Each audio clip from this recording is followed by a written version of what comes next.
All right, now I want to talk about some TV shows that I watched. Those were the games I primarily put a lot of hours into, but let's talk about TV shows. Something a little different here.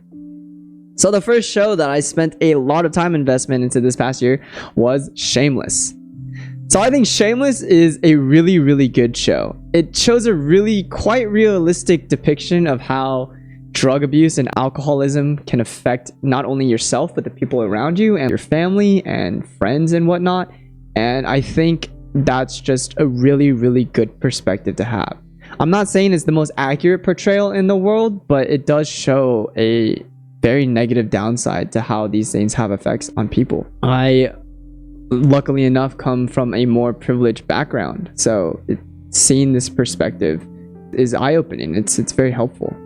I think the acting is really good. I think they casted the characters really, really well. I think each character and their actors brought them to life when they filmed this show, and I think they really, really became the characters and really helped portray the message that they were trying to send. I think character development is really important in TV shows, especially a show that is long-standing as this one. And I think they develop their characters really, really well. You don't exactly have a necessary character that you absolutely love per se, because a lot of them are pieces of shit. A lot of them they do fucked up shit. And that's okay. Because you get to see how they develop and change over time with that. So I think the character development is just really, really good. If you're a slice of life anime kind of person and you really want to watch someone else living another form of life in like a different way, it's kind of like that, except this is more of like a fucked up, chaotic, kind of crazy, out of control slice of life. But it's good. It's good. Promise. And of course, Kevin Ball is the fucking GOAT. So if you watch the show, you watch Kevin. Kevin Ball is the fucking GOAT. I love Kevin Ball. That's Kevin Ball right there. He's the one on the far left. GOATed character. Favorite character of the show. Now here are some cons about Shameless. It's 11 seasons long with 134 episodes, and each episode is about an hour long each. So it is really long. It is a definite investment of time to put into the show, to be honest. And since there's so much chaos that goes into the show, I can honestly tell you it's not for everybody. And with that amount of number of episodes and time investment, it really isn't for everybody. But I still think it's a solid show and it was worth it. For me, I watched the show a lot when I was playing those multitask AFK games, like, for example, Mini Motorways or Bloons Tower Defense 6. So I'm a multitasker, so going through a long form series like this is not the worst thing for me in the world. It's totally fine. Another con for the show is that they are touching a lot of sensitive topics like drug use, abuse, neglect, etc., etc. And some of these things can be triggering for people. So if you do get kind of triggered from lower societal standards of treatment, this may not be the best show for you. That's okay. And finally, I did not like some of the characters in this show. Oh my god, there are definitely characters in the show that when they showed up, I was like, holy f***, please just don't ever show up in the show again. And they were just so grating and cringe. But you know what, that's okay. And I think that shows how good of a show is written, is if you can also appreciate the characters that were really, really fucking annoying. And I appreciate the characters in the show because they helped push the plot along and help character develop a lot of the characters. But like, holy shit, man, I wish some of the characters just were not in the show and I would have been a lot happier. Overall score, 8 out of 10. Would recommend a watch, but it is an investment. Let's go to the next show, Arcane, but this time it is revisited. Not saying that I did a video or a talk or anything about this show the first time it came out. It's more like I just rewatched it and I have some extra thoughts on it. So let's just fucking talk about Arcane. So overall, Jinx is a goated character. Just Jinx though, and I'll get to that later. Jinx as a character is just so fascinating to me as a League of Legends fan. And I remember when she first came out as like this psycho crazy 80 carry that pops off when she gets a kill. She goes super, super fast. She's running around. She's just mowing people down with her minigun and her rocket launcher. Like, damn, that's that psycho crazy bitch that you can fall in love with.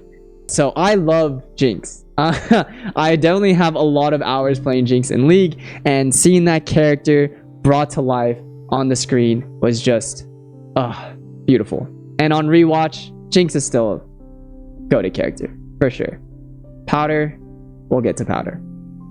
Anywho, this storyline of Arcane is just, it's so great. Breaking up the story into 3 different parts, from them when they're younger to the middle section of like kind of like their discovery, and then the third part of a meltdown of how shit goes down, right? So I think the storyline of breaking up was really, really good. I think the character arcs and development of all the characters are really, really well done. Of course, the animation is beautiful. The studio that did this animation, they're something else. They're a French studio. They're working on season 2 right now, which is great, but God, it's beautiful. I think being able to see League lore brought to life in such a beautiful way, especially because like League as a game and graphic design has come so long. Like if you've ever watched old League was ugly as f. It was ugly as f. And I don't understand how some people love that shit, because it was ugly. I do not have nostalgia for old League in terms of a graphic standpoint, because yeah, it was bad. But now with the new technology that they put into the game looks beautiful, and seeing the lore come to life in animation, it was beautiful. The sound design is great. My favorite thing about the sound design is when they have the hex tech weapons that they created, such as Vi's gauntlets or Jace's hammer, or this isn't a hex tech weapon, but when Sevica has her arm augment, all those sounds, those clicks, the mechanical whirring, the energy charging, it's beautiful. And I just love that aspect of it. Just hearing Vi's gauntlet pump up with steam as she locks it into place, like, dude, that shit's lit. It's sick as f. Anyways, continuing on. What I think is great about Arcane is that you do not need to know anything about League of Legends to watch this show. This is obviously a show about the characters and the lore from the game, but it's not a one-to-one character lore from League. So it's just a story using the characters from League and fleshing out their storylines in their own universe. And I think that's really, really good. And the characters get to be fleshed out as characters and not champions. Like Heimerdinger gets a story arc. Jinx gets a story arc. Caitlyn gets a story arc. Jace gets a story arc. Fucking Victor gets a story arc. My man, shit, dude. I remember when Victor first came out and his lore came out and how he was just heavily augmented with a hex tech. He really want to push for perfection, blah, blah, blah, blah, blah. And then you get to see him pre-transition to hex tech. I think that's so cool. I just think it's so cool. Anyways, there are so many things that have been said about this show that other people have said, and all I can say is just watch it. I can't wait for season 2. If you really want to check out somebody that goes really, really in depth into the show, I would recommend checking out Schnee on YouTube. They have a wonderful catalog of in-depth talking about Arcane. I will leave a link to their channel in the description below, but great character analysis and just love it. Can't wait for season 2, literally. Now let's get to the cons of Arcane, because there's definitely cons. Powder is the fucking worst. Powder. All my homies hate Powder. If Powder wasn't in the show would be 100% a 10 out of 10 in my book. 100%. Anytime on this rewatch that Powder was on screen, I just fast forwarded. I skipped every single scene that Powder was in the show just because I cannot handle her whiny cringe ass. Like, bro, just fucking listen to your older sister that knows shit. Don't be a fucking idiot or a fucking hero. I despise that aspect about Powder. So, yeah, Powder's a big weenie. Not a fan. Won't bitch about her anymore. Powder. The other con that I think about this show that really stood out to me was kind of how the Lords of Zon were wasted. It was a story arc aspect that did absolutely nothing. Finn brought in all the Lords of Zon to talk to Silco to threaten him or whatever, and they didn't need that scene. I feel like if you took out that scene, the story wouldn't change because Silco's just a fucking pimp and badass and just does whatever the fuck he wants. So, yeah. No, I think we're chilling here on this aspect. Anyways, score 9 out of 10. Telling everybody to watch this. Watch this shit if you haven't watched it. Please. I'm begging you. Just watch it. Let's get to anime. First one, Vinland Saga, Vikings. Yeah. I thought it was pretty good. The animation of the show is great. The storyline is great. The character design is pretty good. I wouldn't say it's great, but it's pretty fucking good. I like Vikings, personally speaking. I'm not into Vikings, but I like Vikings. I think Vikings are really cool. And being able to see a show take that into aspect is cool. It's a nice change of pace. This is a prequel to the main story. Story is season 2, which is currently happening right now. So I haven't started season 2 yet, so this is just purely based off of season 1, like the prequel part. I think the best characters in the show are the quote-unquote antagonists or the villains. I think they are the coolest characters with design and background story, and they're just way cooler than the protagonists or the good guys. MacLeod over Thorfinn 100% of the time. The plot of the story outside the main character is really interesting. I think the main character arc, Thorfinn, I think his arc is kind of whatever. I think it's very short-sighted, I guess. So I was much more invested in like Ashkalad's story arc or Thorkell's story arc. Yeah, just interested in everybody else other than the main character, which I think is kind of a letdown in my opinion, but So the show puts you in that Viking setting, which is really popular with people. I know that there's been a shit ton of popular Viking TV shows and movies that have come out in the last 10 years. So if you like Vikings, watch the show. I think it's pretty hype for Vikings. I think the funniest thing to me of the representation of this is that they all speak in Japanese because it's an anime, but in their world, one of them is speaking Danish and the other one's speaking English, but they're all speaking Japanese. So I just think it's funny for that aspect. That's just me being a memer. Anyways, so I think the music is really great. I love the ending song. I think it's really catchy. So yeah, sound design's really good. The soundtrack is really good. I think the fighting of war, like here in the Clash of Metal, was really well done. Not to say that most sound design of war is done bad, but it doesn't sound like horrible here. Like it sounds pretty solid. So overall, I think it was well done. Talk about some cons. I hate Thorfinn. Yes, the main character. I fucking hate the main character. Is that even a good thing to say about a TV show? Like, how can you recommend a TV show if you hate the main character? But I feel like I'm also a minority in this point, and I think that's a pretty big hot take, but I think Thorfinn sucks. I think he's a little whiny bitch. And this bounces to my next point. The prince is a little bitch as well, and he's fucking cringe. I thought both of these characters were so cringe. Ugh. The first 60% of the season is literally Thorfinn just crying and bitching the entire fucking time. And I'm like, okay, cool, you can cry and bitch when you're a little kid, but if you're like 20 now and you're fighting wars and shit for the last 15 years and you're still crying and bitching and shit, bro, get over it, man. So Thorfinn, the prince, both cringe as hell. Hate them. Outside of those two characters, which I think are super shitty and super suck, all the other characters are really fucking good. Again, Ashkalad 100,000% over Thorfinn every single time. At the end of the day, my score is 7.5 out of 10. I will watch season 2 eventually. You'll probably get a review on that one as well. Let's go to the next anime, Cyberpunk Edgerunners. Holy fucking shit. Send devastation to my mental. I love this anime. Holy fucking shit. If I would say this is the anime of the year for me, I would probably say Cyberpunk Edgerunners is the anime of the year for me. I fucking love this anime.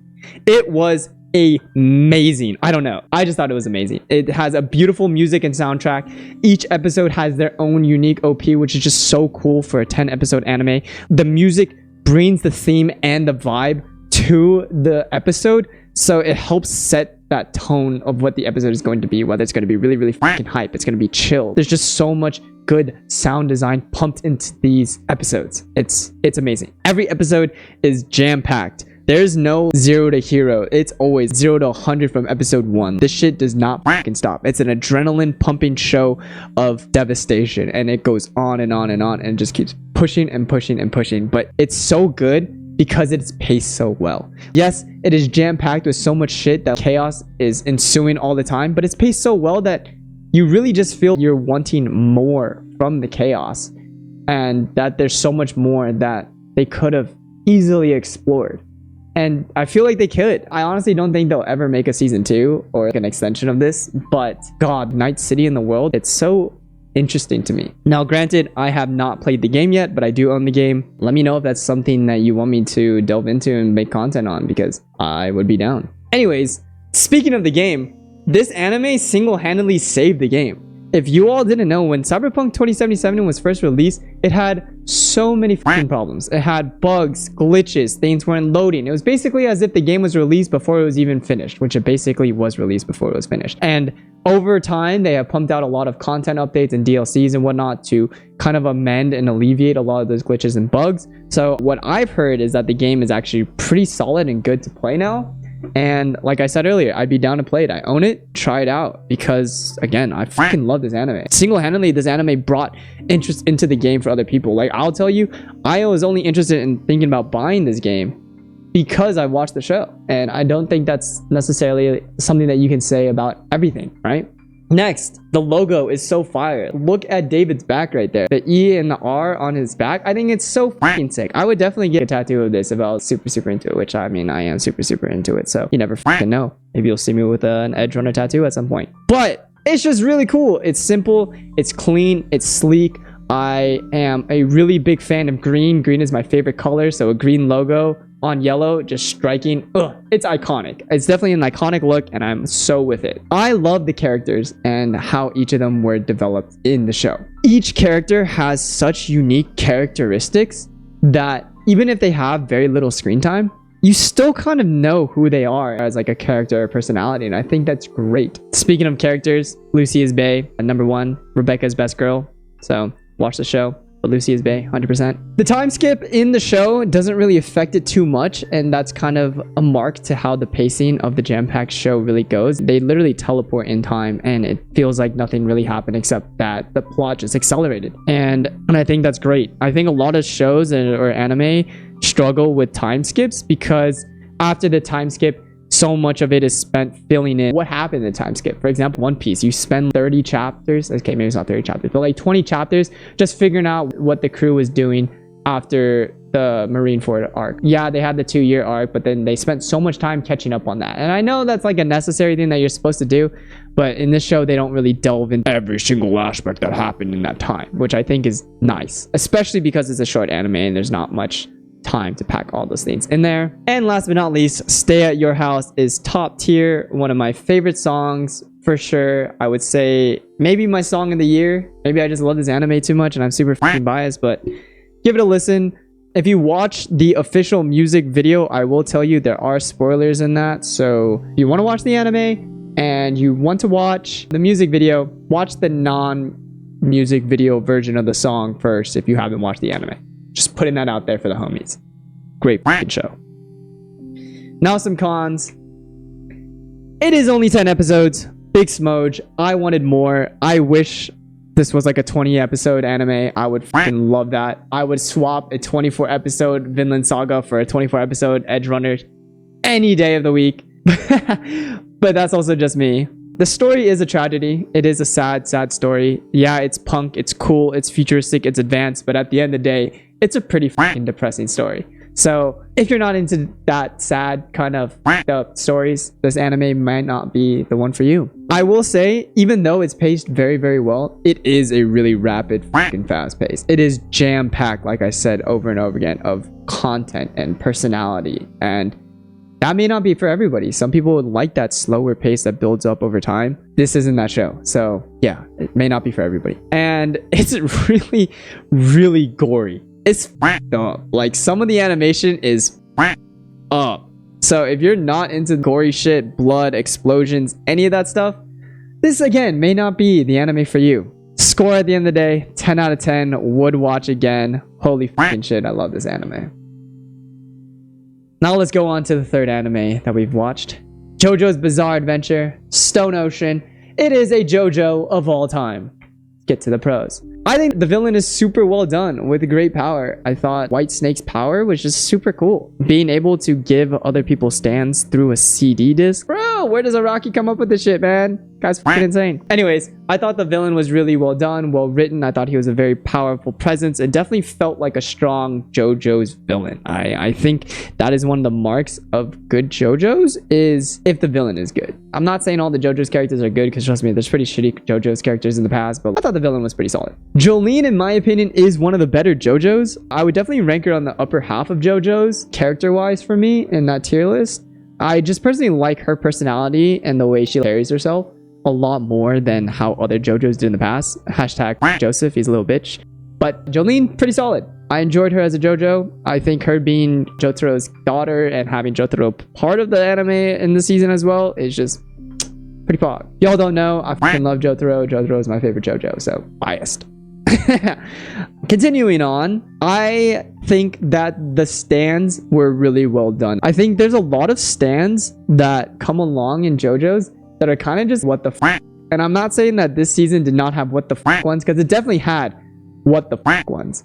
But I thought the stands themselves were like pretty cool overall, and I thought the powers were really cool. Of course, I like Stone Ocean's power. I think Jolene's usage of the stand itself is pretty fucking sick. Like I mentioned earlier, White Snake makes him such a terrifying stand because of how much power that he can distribute to other people and what the fear that he can cause with his own power. And I think that's super sick. And one that just really stuck out to me because it was funny was Yo-Yo Ma. If you don't know who Yo-Yo Ma is, he's an Asian celloist, but JoJo's does this theme where they make the names of stands off of famous bands and people. Anyways, I thought Yo-Yo Ma was a really, really broken stand because he's basically invulnerable and he chases you down and doesn't give a fuck about rules or whatever and just singular-mindedly objective. Anyways, I thought it was cool. I thought the stand design was cool this season. Even though Netflix kind of took it over from other things, I thought it was pretty solidly done. Now let's get to the cons. It's a pretty standard, typical JoJo's story. So if you were not into JoJo's, which I don't understand why you would watch Stone Free if you're not a JoJo's fan, you probably won't like this one because this is a pretty standard JoJo story in my opinion. It's not out there like season 4, Diamond is Unbreakable, but it's pretty standard JoJo. Here's the bad guy. What's the bad guy gonna do? I gotta do X, Y, and Z to stop the bad guy. I gotta learn about my stand. Oh my god, I face off against all these other stands, etc. It's a standard JoJo story. So if you don't like JoJo's, you probably aren't gonna fucking watch this. Doesn't fucking matter anyways. And the second thing that I think was a big con to this was I thought that the side characters were just not as interesting as previous JoJo seasons. I think some of their powers were really cool. The Kiss power, where she can separate and combine two things together, was cool. I think the stands themselves were cool, but the personalities of the side characters were pretty meh. The baseball kid was fucking annoying in my opinion. I love the weatherman guy though. I thought he was really cool. But yeah, for the most part, outside of Jolene and White Snake, I thought the personalities were pretty meh. Overall score 7.5 out of 10. A JoJo of all time. Put it on there. Stay tuned for part 3, which will cover movies.